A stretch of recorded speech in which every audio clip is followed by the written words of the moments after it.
Carita Sedih Bulan Oktober. Karya Ajat Rohaidi. Para pahlawan revolusi kibari anjeun miheulaan kuring sanerea. Mulang ka anjeunna lantaran fitnah jeung panghina.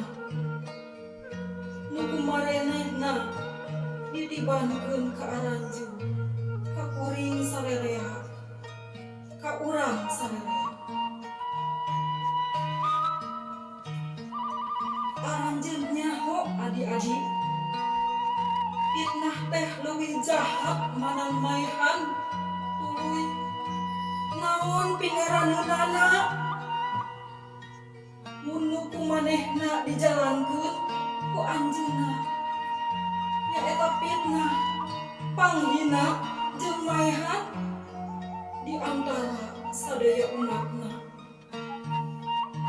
Saha nu bakal leuwih nyaho? Hal aranjeunna salian ti kuring, lanceuk aranjeun nu pangkolotna. Tapi marenehna geus ngalakukeun fitnah, ngahina jeung Rajapati ka aranjeun sadaya.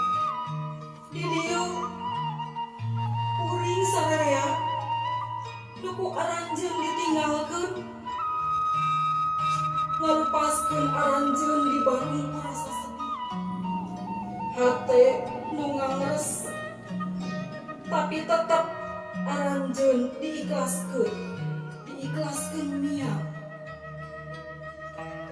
Lantaran nya ieu nu geus ditetapkeun ku anjeunna.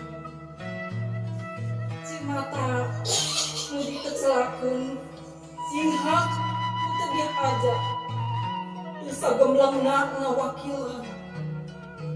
Rasa sedih, peurih, jeung ngangres hate kuring sarerea. Sarta kiwari beral aranjeun miang sing ayem. Mugi-mugi anjeunna karasaeun nampi aranjeun heula. Ku sakabeh rahmat jeung pangampurana. Lantaran tungtungna mun anjeunna panglima nu pangluhurna ti aranjeun sakabeh. Piluluyan adik-adik sakabeh